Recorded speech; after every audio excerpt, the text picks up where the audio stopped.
It's just after sunrise on I-4 and I'm in Polk County rolling south. The radio is busy this morning, filling me with a lot of hope for a good day in Central Florida. The original plan was to go to Jacksonville, but instead I opted for a day a bit closer to home. I'm trying to chase down M222, who had to reroute out of Orlando last night, and was meeting a coal train. I didn't make it out in time for 222, so instead I chose to set up east of Lakeland for the coal train.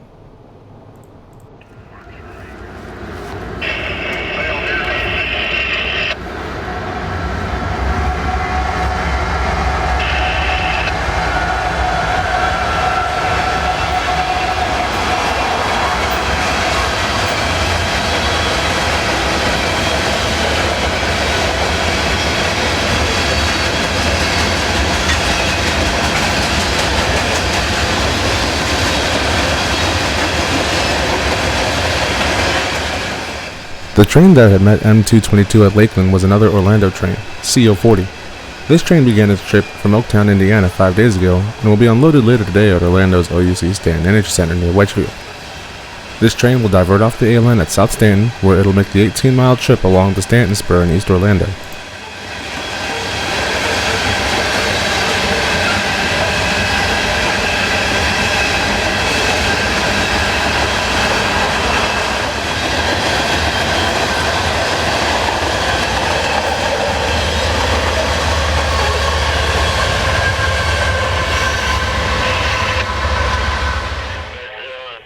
Moving down into downtown Lakeland, I'm standing at the Lakeland Connection, looking down towards South Lakeland and Winston, where I see two trains parked on both mainline tracks and a restricting aspect on the signal. Someone is lined into the occupied block behind one of those two trains. After a minute of waiting came a yard job who had run to Park Spur, but a rookie mistake happened in the form of me forgetting to turn on my microphone, so there's no audio of this train. Something to note on this train is the chassis system B&O caboose on the back of this train. At one time a few years ago you'd see these all over the Lakeland area, but now there seems to be just this one that's a holdout. But don't calling it a caboose. If you call it a caboose, they'll scrap it. This is a shoving platform. There was a morning parade today, with the connection switches bending to the Vita sub, and you hear the tired signal call of someone who's been working overnight calling Lakeland Connection. Emerging off the Vita subdivision comes M457, rounding up his final 53 miles to Taft.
With a friendly good morning from engineer Lionel, M457 starts its trek toward the sunrise.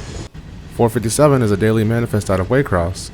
It stops at Baldwin Yard, often overnighting, and more often than not can be seen arriving in Taft in the early morning hours around 10 a.m. 457 carries traffic for Orlando, Poinciana, Sanford, Seville, and the Florida Central Railroad. This train used to be symbol as Q455, later M455, and its counterpart 456 has been changed to 222. This for decades had been an A-line train down the Sanford subdivision via Jacksonville and the Nahana sub, but now takes a right turn at Callahan and runs via Wildwood sub to Baldwin and comes into Orlando from the back way.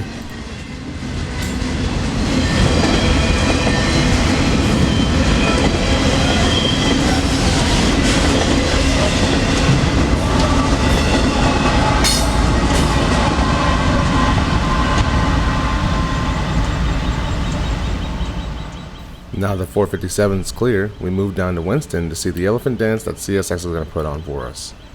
Old Tampa Highway and Gay Road brings us U762, turning the Y to fetch L773's train off the number 2 track.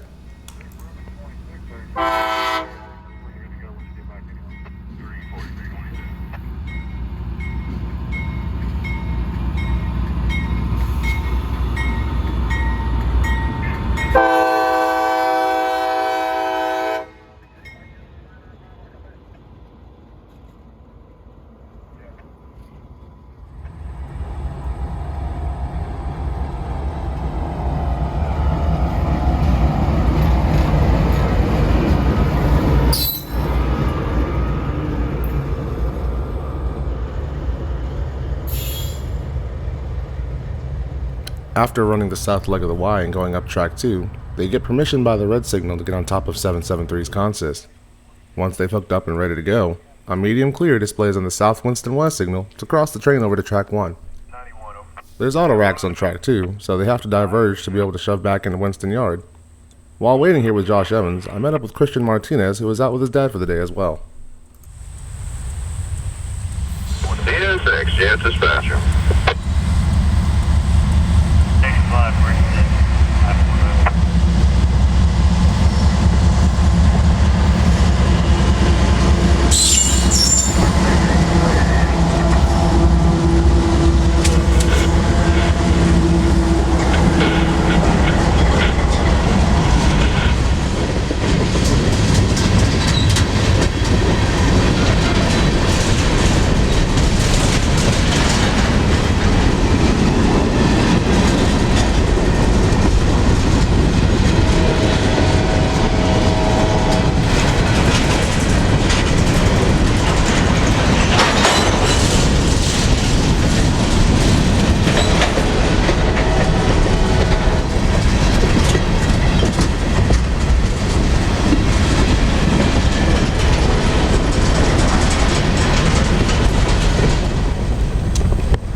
As 762 slows down to drop off his conductor so he can pull by and get ready to shove, a restricting lights up on the yard lead for a train to enter. It's Y391, the yard job we saw earlier, no longer blocked by 773's train. They'll dive into Winston first before 762. All while this is happening at the south side of the yard, L770 is leaving for Mulberry. It's been a long time since I've seen it so busy here that I've had to miss trains. CSX, yeah, dispatcher. 391, tell ya. 391. So we're going to be heading into the yard. Alright, I got it stacked up for you. Here we go, guys. You'll be heading in first. I appreciate you. 391 out. Thank you, Jeff.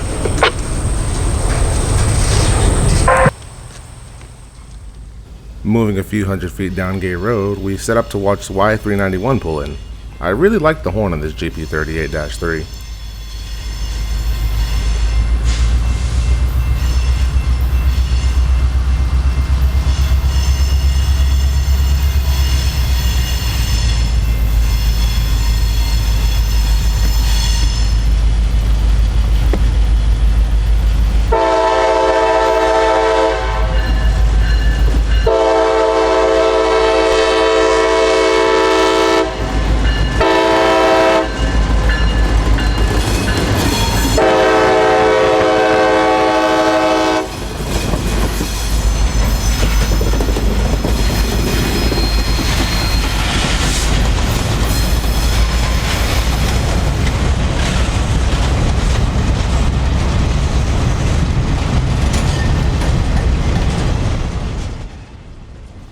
Y391 is running what was the old 711's job, which became L763.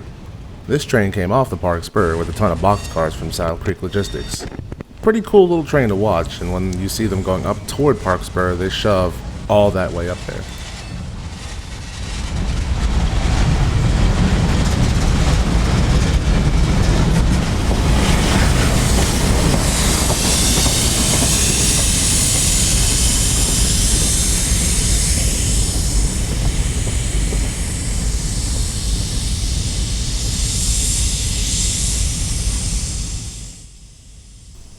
With the Winston morning parade done, I swing down to the Bone Valley's Bradley Junction in search of L769, who is said to be going to work the tram yard to drop cars. We come to find out that they're approaching the radio-operated switches at Bradley Junction, and I'm honestly not sure how these work. 769 dials the switches for that route and rolls on through, and I'll have to do some digging on how these works, although I do have an idea.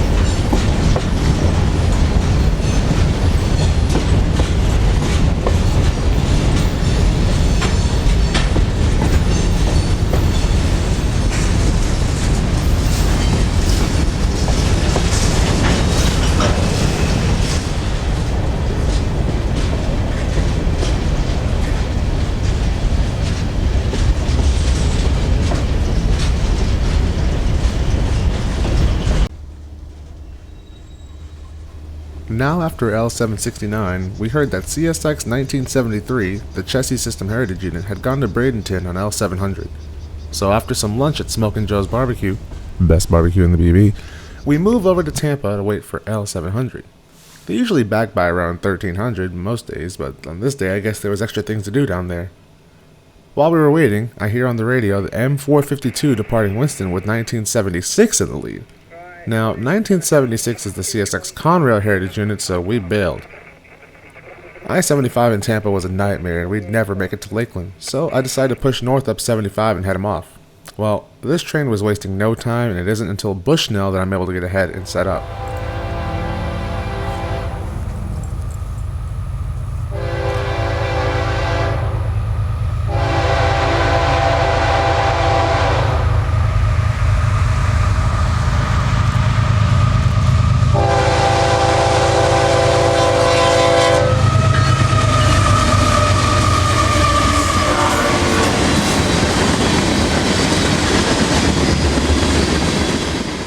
Now this consist looks familiar. Whatever 452 had brought into Winston was left behind, and it looks like he took what's most of 773's train from earlier. Perhaps this is part of CSX's block swapping philosophy? On to the Conrail. CSX had unveiled its Conrail Heritage Unit recently to seeing this done in their Conrail quality scheme. Now this was neat for me because as a kid in the early 2000s I actually still remember seeing Conrail power in Orlando and Taft, even getting to go inside of a Dash 8 at Taft when I was in middle school thanks to the kind yardmaster. Anyway, as I said, 452 was wasting no time here, and it's been a while since I've seen CSX trains move like this.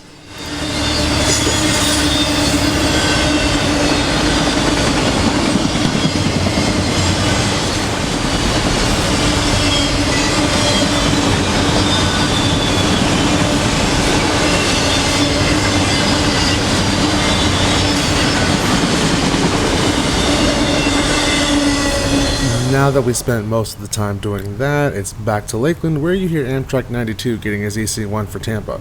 I'm set up here at Lakeland Junction because I hear L729, the Winston to Brownsand train, basically M604 in disguise, getting permission to leave Winston, and this spot had the better light. L72905, locomotive says XC7506, medium clear, Lakeland Junction. Wide of the main, where that? Yo, 98 through Amtrak S1, 32 south, clear, message, hold out, clear, message, airlock.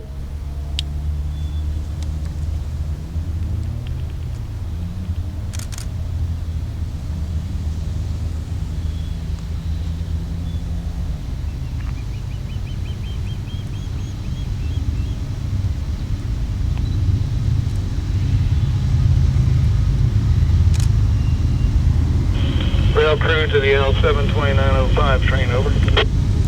Right away. Enforcer, your bomb is just now clearing Wabash. You gentlemen have a safe trip home. You have a good day. We thank you for the help. 729 out.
Now, as trains go by slowly, you tend to look at things.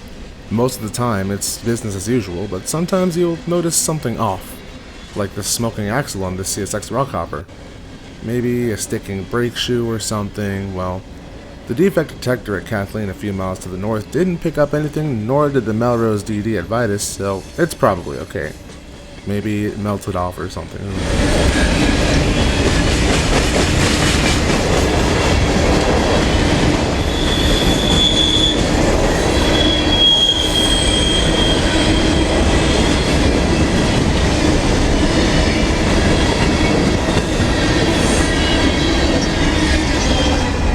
Now after 7:29, it's time for another parade. We're at the old Amtrak station with a medium clear for L773, who's starting their run down to Palm Center on the Auburndale sub.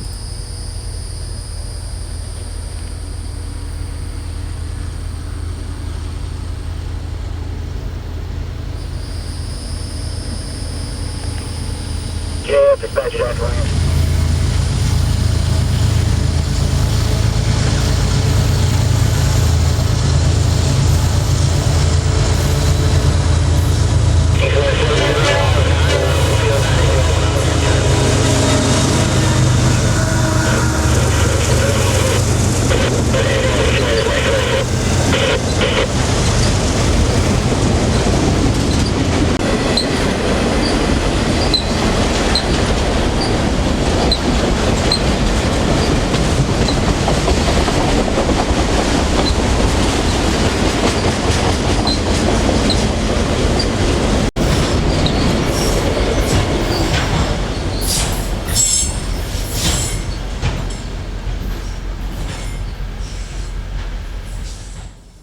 Right after 773 passes Lakeland Connection, the red signal at Lakeland Connection upgrades to a restricting.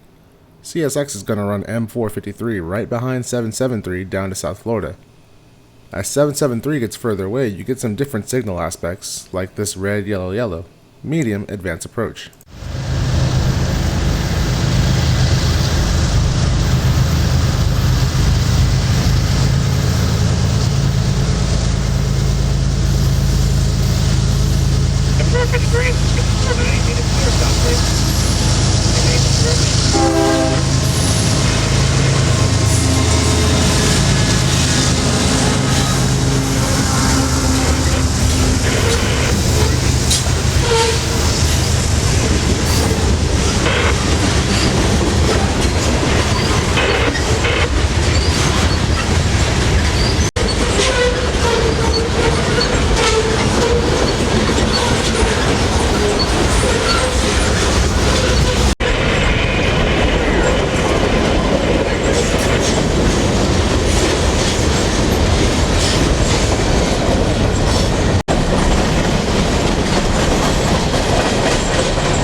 The summer heat this time of year is honestly unbearable. The temperature was in the mid-90s with the heat index well over 109. So in between trains, we were sitting in the car, and up came Amtrak, but I didn't honestly want to leave the air conditioning, so I just shot Amtrak outside my window.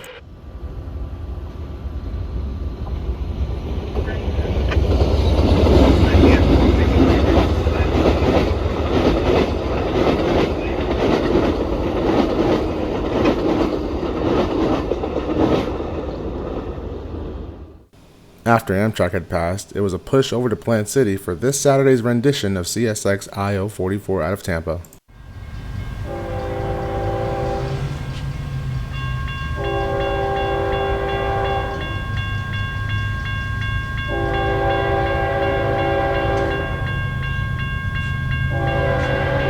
CSX I-4405 got a clear. Plant City, interlock and Plant City hold out for 36.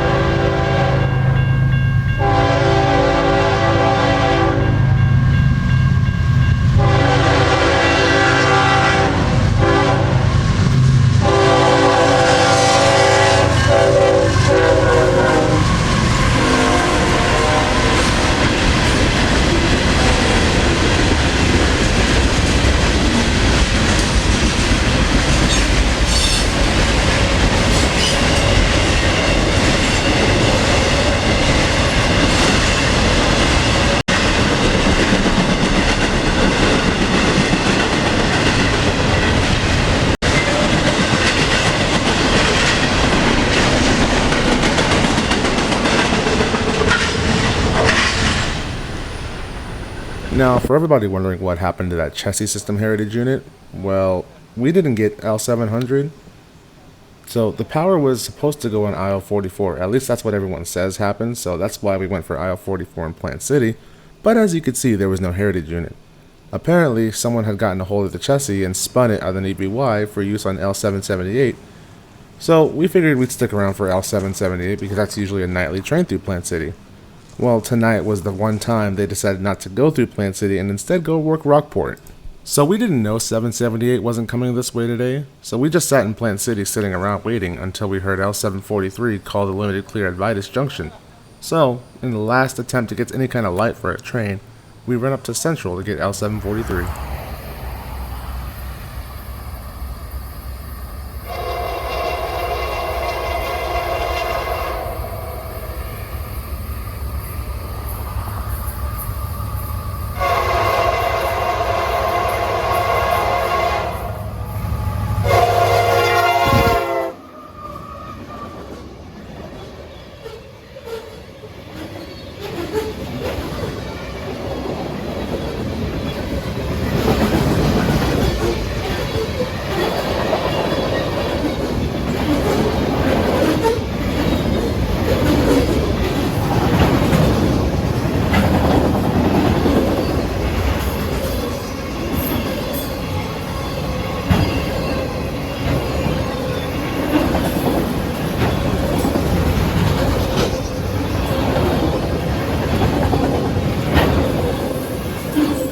By this point, we figured out 778 was not coming this way tonight, so it was back to Plant City to see with 743 and then wait out I-145 before going home.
And that would put an end to my day. I've not seen this area this busy in a long time. At least I haven't caught or heard this many trains. To wrap up the video, here's a few clips from a previous trip to Tampa that didn't really yield as much. Thank you guys for watching. I really hope you enjoyed this video. I know it's been a while. Hopefully I'll try to get more out to you guys soon, but thanks for watching.